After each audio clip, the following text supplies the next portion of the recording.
Buenos días, mi nombre es Carol Juliana Roa Lotero, soy del programa SEDU de Licenciatura en Lenguas Extranjeras del programa de la UNAD.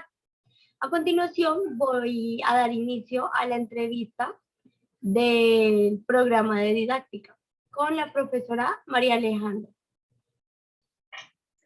Buenos días, Juliana. Sí, mi nombre es María Alejandra. Soy licenciada en Educación Básica con énfasis en inglés de la Universidad Distrital Francisco José de Caldas, de acá de Bogotá. Y bueno, empecemos con las preguntas. Claro que sí. La primera pregunta dice, ¿por qué elegiste esta profesión? Bueno, primero que todo, porque obviamente tengo una facilidad con los idiomas, especialmente con el inglés. Y de ahí, pues se desencadena que tengo facilidad para enseñar también y para desenvolverme con otras personas. Entonces, digamos que fue un buen complemento y por eso decidí estudiar licenciatura. Ok, perfecto. La segunda, ¿cuáles son las estrategias didácticas que mejor te han dado resultados? Bueno, la estrategia didáctica que mejor da resultados es como el aprendizaje significativo, que se le queda lo que tú le enseñas al estudiante. Entonces, pues lo que mejor no funciona a mí es el material auténtico. Para enseñar inglés muchas veces nos dan recursos de libros, CDs, como cosas ya establecidas, pero aparte de hacer uso de eso, a mí me gusta utilizar material auténtico, videos, noticias, películas. Entonces ese es como el material didáctico, la estrategia didáctica que mejor me ha dado resultado para explicar un tema y que se les quede y de verdad entiendan. Ok, la tercera pregunta. ¿Qué ambiente debe tener el aula de clases para un mayor aprendizaje? Bueno, obviamente un ambiente cómodo donde el estudiante pues se sienta libre y de pronto así él no se dé cuenta, uno como docente de darle prioridad al rol del estudiante. Hay una metodología que se llama el Student Center, que es que la clase esté centrada en el estudiante, no en el profesor. Eso quiere decir que sea el estudiante el que hable, el que participe, el que proponga, que si tú pones una actividad sea para que la actividad esté centrada en el estudiante, porque hay profesores que se paran a hablar y hablar y hablar y no le dan mucho protagonismo al estudiante. Entonces, pues, en mi opinión, el ambiente de clase, aparte de ser cómodo y el estudiante sentirse libre de poder expresarse, debe estar centrado en el estudiante, el protagonista debe ser el estudiante. Ok, cuarta pregunta. ¿Cuál es su objetivo a la hora de enseñarle a los estudiantes? Pues, obviamente, como todo profesor, el objetivo es que aprenda y entienda, pero yo me centro, más que todo, mi objetivo es como detectar sus debilidades y qué necesidades tienen en cuanto al inglés. Entonces, después de detectar sus debilidades o necesidades, centrarme en eso para poderlos ayudar a que refuercen esa debilidad. Y pues de ahí, pues ya se definen otras cosas como la metodología, el proceso de evaluación. Ese es como mi principal objetivo, como detectar sus debilidades y de ahí empezar a ayudar a aprender y a reforzar. Ok. ¿Cuáles son las principales estrategias metodológicas que le han dado mejores resultados para enseñar? ¿Qué estrategias metodológicas? Bueno, hay muchas, ¿no? Pero dependiendo del tipo depende del tipo de aprendizaje que tenga el estudiante, de qué manera aprende mejor, de qué manera entiende mejor, de ahí, digamos, derivo cuál estrategia utilizar. Entonces, hay estrategia, por ejemplo, una estrategia de elaboración. Hay personas que son más empíricas y entienden más haciendo o viendo a otras personas hacer las cosas, no tanto la teoría. Entonces, ahí uno empieza, por ejemplo, una estrategia de elaboración en donde tengan que realizar por ellos mismos algo, después de haber visto a otro o después de ver un proceso, ellos lo repitan, entonces, bueno, y por otro lado están las personas que entienden más por la parte teórica, entonces ahí ya esa sería otra estrategia, explicarles un tema y luego ponerles una exposición, un ensayo, un juego de roles en una conversación, una historieta, bueno, dependiendo del nivel de inglés de la persona. Entonces, sí, depende el tipo de aprendizaje que tenga la persona, así mismo uno escoge la metodología de enseñanza. Ok. Respecto a la materia de lenguas extranjeras, ¿cuál cree que es la utilidad de la didáctica de la misma? Pues bueno, la didáctica es importante para cualquier profesor, no solamente para lenguas extranjeras, pero hablando específicamente de lenguas extranjeras, pues la utilidad es bastante grande porque facilita la enseñanza. Y lo que hace es sacar de la rutina, lo que yo te decía, por ejemplo, de los libros. Entonces, bueno, es importante centrarse en la teoría de los libros, pero no todo el tiempo, porque hay estudiantes a los que no se les queda de esa manera. Entonces, la didáctica lo que hace es que dependiendo del estilo de aprendizaje del estudiante te permite adaptar una temática. Entonces, lo que yo te decía, si el estudiante es empírico o no, o si entiende mejor escuchando o viendo, si es más visual. Entonces, la didáctica te permite adaptar el estilo, te permite adaptarte a la necesidad del estilo de aprendizaje del estudiante. ¿Cuáles herramientas serían útiles para mejorar las clases durante el tiempo de su docencia? Bueno, a mí me ha servido bastante o me ha gustado implementar cuando he podido, ¿no? Porque no en no en todos los lugares existen los recursos, pero sí se pueden las herramientas virtuales y tecnológicas. Son súper útiles y más que todo en esta área de lenguas extranjeras. Entonces, las herramientas virtuales y tecnológicas permiten flexibilidad a la hora de enseñar. Hay muchísimos recursos, no solo visuales, sino también de escucha. Y lo que te decía, esas herramientas se acomodan a cada estudiante, entonces puedes hacer juegos dependiendo de la edad, si son niños, puedes poner videos, canciones si son adolescentes, puedes poner otro tipo como documentales, noticias si son ya adultos con un nivel de inglés más avanzado. Entonces, me parece que las herramientas tecnológicas son las más útiles para un docente, pues en esta área de lenguas extranjeras. Siguiente pregunta. Describa el tipo de docente que quisiera ser.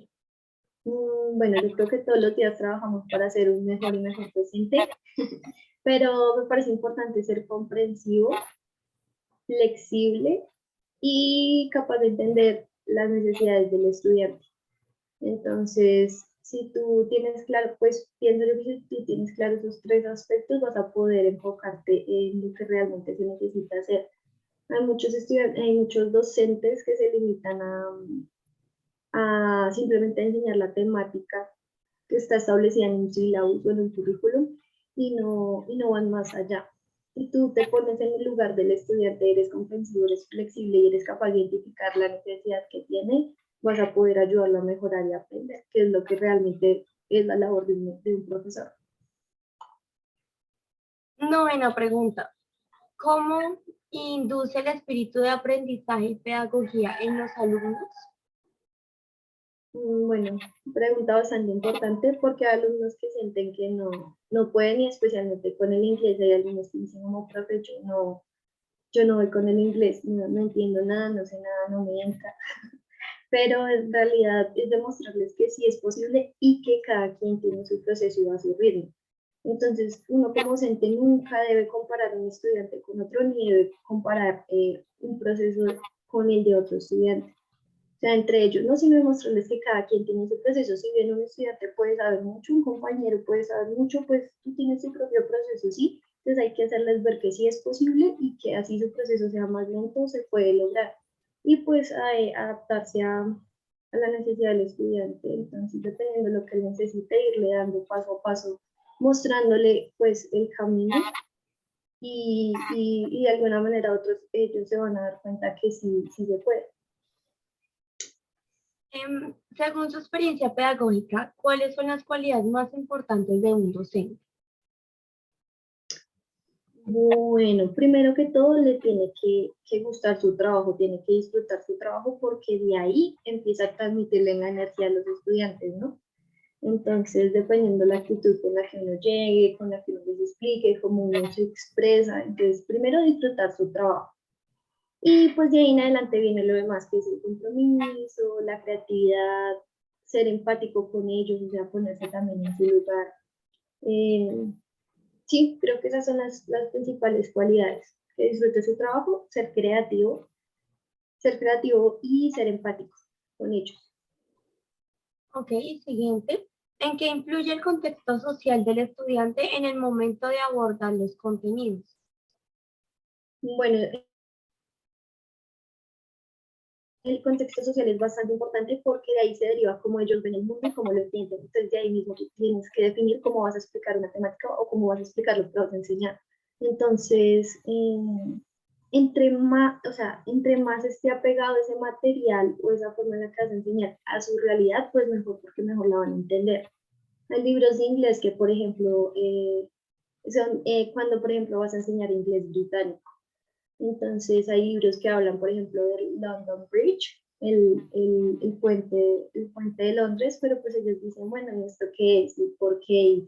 Y eso seguramente ese tipo de cosas que no están en su contexto y no lo conocen, no lo van a entender, ¿sí? Pero si yo les pongo un material más en su contexto social y les explico cosas más de su alrededor, de pronto, si hacen una clase de inglés, pero hablamos, por ejemplo, de cosas de Bogotá que sacan mucho trabajo, pues ellos lo van a entender mejor y se les va a quedar, ¿sí? Entonces, digamos que entender ese contexto social es súper, súper importante para crear los materiales, para explicar las temáticas y entre más esté apegado ese material a su realidad, mucho mejor porque mejor lo van a entender. Ok. Eh, ¿Cómo logra que el estudiante adquiera un aprendizaje significativo capaz de replantear los conocimientos iniciales de él? Bueno, con respecto a esta pregunta, primero como punto inicial es importante siempre realizar como un diagnóstico inicial. Cuando tú llegas a, a enseñarle a un estudiante o a iniciar un proceso con un grupo, ya sea un estudiante o muchos, siempre es importante realizar un diagnóstico inicial para saber en qué nivel están, para entender sus conocimientos previos y partir de ahí.